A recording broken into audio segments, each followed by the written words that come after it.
Was there a moment, a song, or a band when you kind of knew that music was going to be the rest of your life?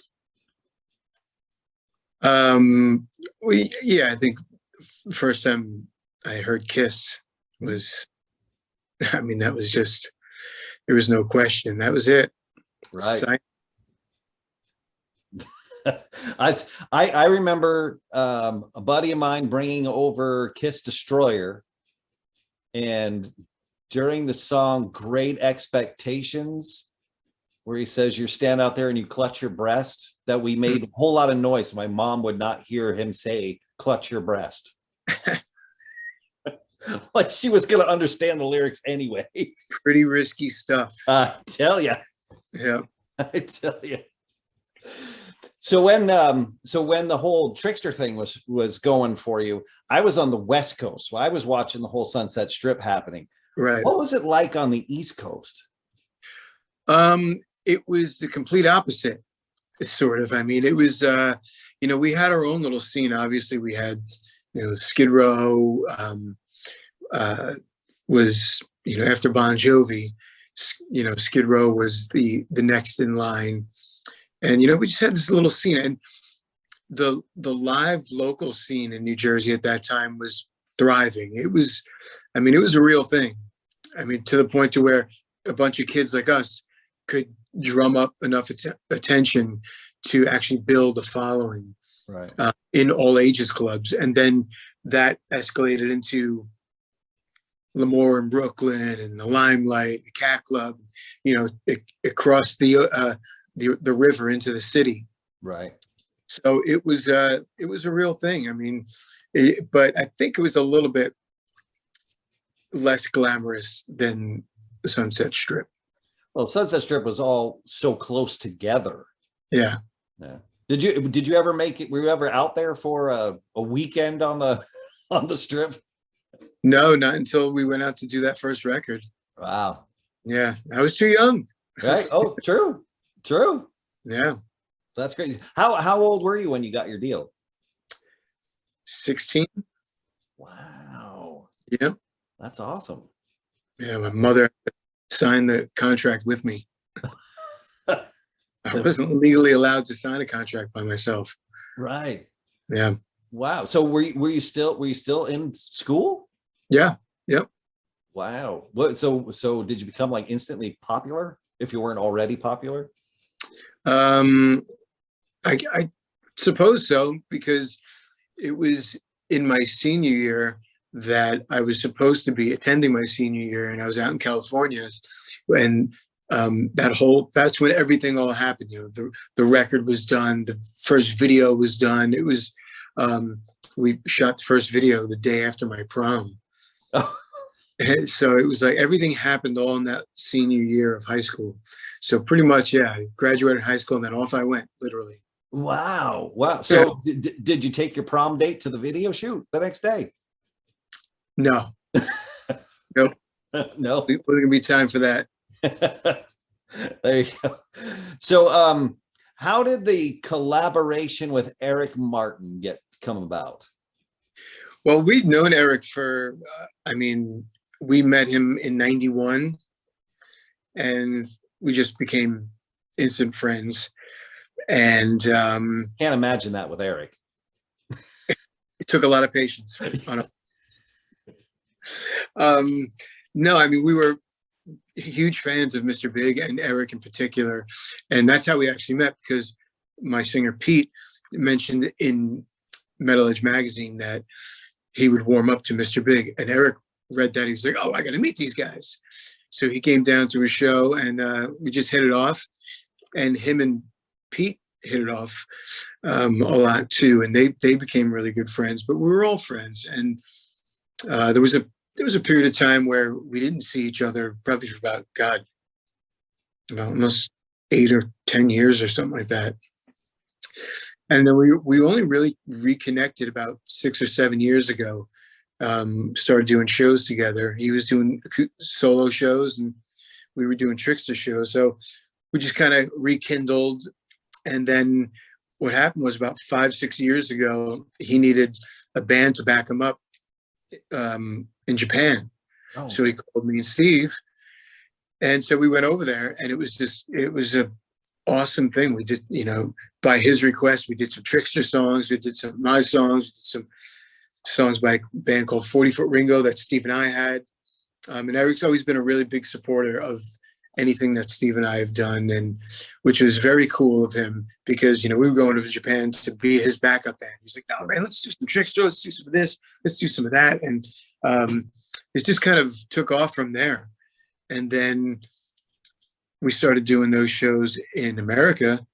And then, he'd always done like solo acoustic shows, but he just called me one day. He goes, look, I don't want to do acoustic shows by myself anymore. Come play with me, add some low end, and, we can sing and it'll fill it up. So that's why me and him are busy pretty much all year round doing just acoustic stuff if it's not the full band. Right. The first time that we met was at his show in St. Petersburg. I don't know if you remember the gig. It was an outdoor gig with nails coming out of the stage. Yeah, it was like Ferns or Bergs, yeah. Fergs. Yeah. I remember. Yeah, and it was the sound guy's first ever gig? Possibly. There were some choice words afterwards. Yeah. Possibly was, yes. Yes. So we went to one of these big festivals, and I texted Eric, and I said, your bass player's mood lighting in another band. He replied, well, he's a big rock star now. So how does it come about that you get hooked up with a wrestler? And I mean, were you friends beforehand, or did he just like contact you? I could just see this whole thing of, there's a wrestler asking me to play bass in his band. I'm not sure about this. Yeah. No, I'd known him for many years prior to me joining Fozzy. And again, we met through, Chris was a big Trixter fan, and Eddie Trunk had introduced Steve and I to him probably about almost 15 years ago. And we had dinner one night, and then we just stayed friends. And then I started this group text with me, Chris, Eric, Steve, and Joey Casado, who plays drums with Eric and I and Steve.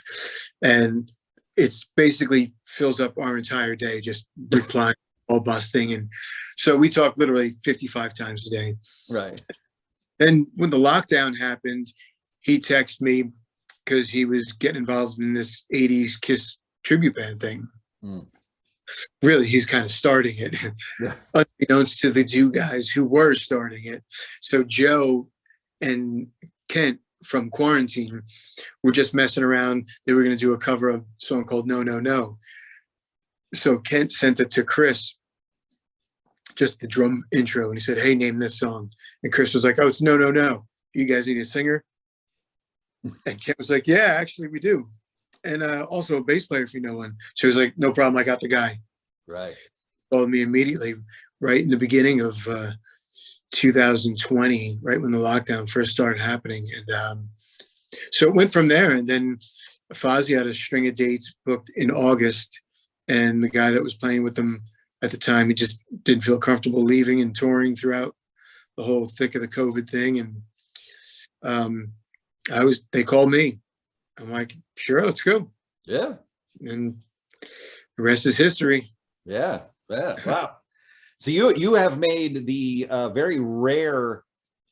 you've done a very rare feat of becoming a rock star in the 80s and a rock star now. There's not too many guys that have done it in, two different bands. Yeah. Yeah, I've been lucky. I've been lucky to somewhat maintain some relevance. And there's a whole block of years.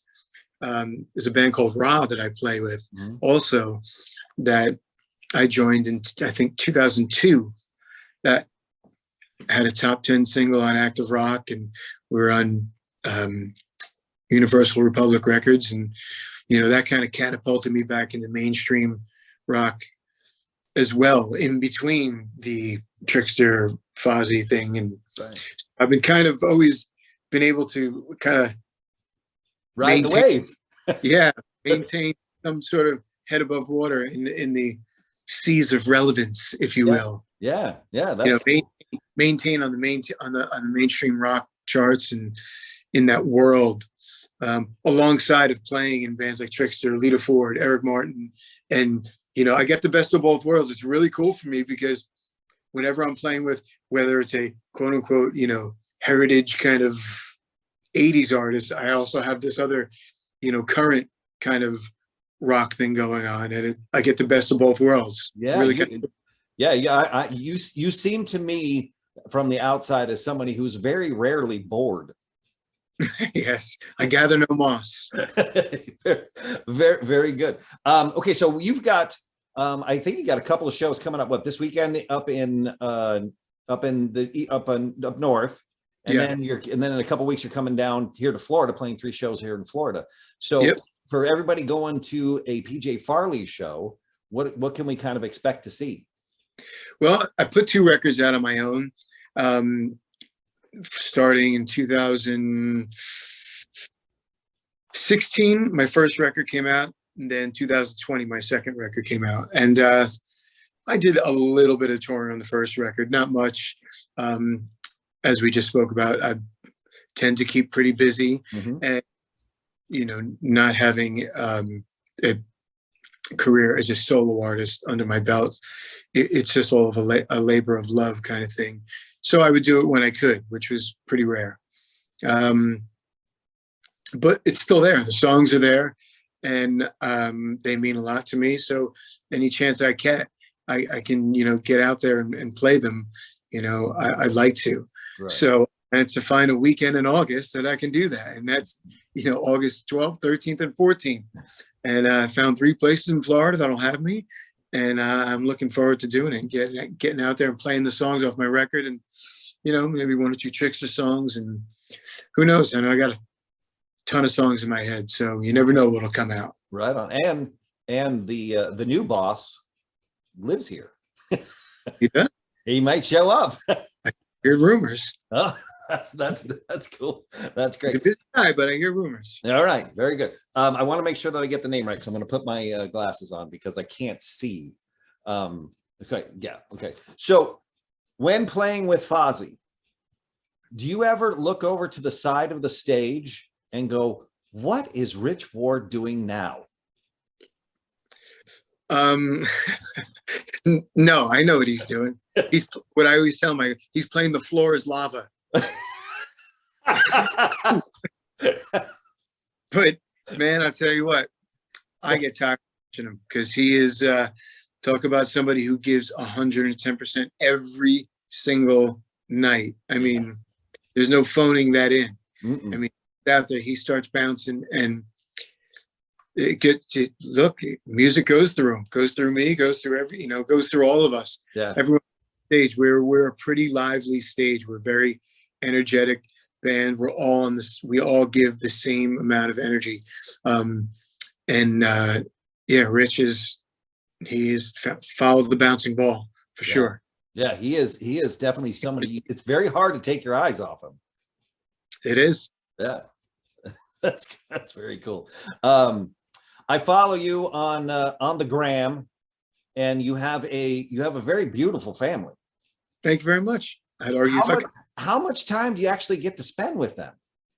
I actually, I know it appears that I am away all the time, and I am away a lot, but like, for instance, this summer, I've been home pretty much from the end of June, end of May, maybe beginning of June.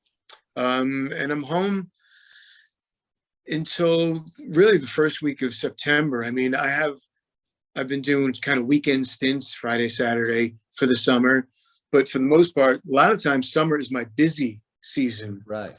Never home in the summer. This year, it's the opposite because I was away a lot in the January, February, March, April, May. and I'm going to be away a lot September, October, November, and part of December. So I kind of took this summer to just kind of chill at home, and I bounce around a lot. I do get home though, and the stints are, although they seem long, I do manage to sneak home after maybe 2 or 3 weeks. The longest will be the time I'm away. It's never longer than that. I'll get home for even a couple days, if in between, So like even the Fozzy run next month, we go out for a month, but we do have a week off in the interim. Oh, all right. In the middle of it. So, and that's a great thing about Fozzy, like our spring tour was 6 weeks long, but there was a week break in the middle of it. Right. So, and then, it's routed through. I had some shows in Jersey and New York. And so I get to sneak my way home. That's good. That's good. I was wondering how that balance is, because that's what it's what you got to do, is you got to be able to balance it all. It is. It's important. And whenever I can make it home, I do. And again, this summer has been great, just being home during the week, at least, even if I had to do some, maneuvering on the weekends or something like that. But that's still, well, I call it a summer off. Yeah. Nice. Very nice. Well, I'm very much looking forward to the show. Yeah, me too. Coming down to the Brass Mug. I don't know if you've ever been to the Brass Mug before, but it's a very, they gave it a paint job, which is nice. But it's a very, it's been there a long time, and you kind of feel it. I got to believe that I was there with Trixter back in like the 93, 94, 95 era. Yeah. I think sounds very familiar. Yeah. It should be a good time. It's cool. It's a cool place to play. It seems like Eric seemed to enjoy it. Yeah, I hear good things. Yep. So exactly. I better not be disappointed. No, we'll try. We'll do our best. We'll do our best. Thank you so much for doing this. I really appreciate it. Thanks, Jack. Good talking to you. And I'm glad to know you'll be there. Yeah. I'll definitely be there for sure. And it's kind of weird that we had our anniversary show with the Cult played in St. Pete, and my tickets were right next to Todd LaTorre, who was the other star of the Tampa Bay area. Right. And he and Chris Jericho, I turned around and Chris Jericho was like standing there, right, because they know each other. Yeah. And I guess Chris Jericho's wife and my girlfriend met up in the bathroom and did not know it.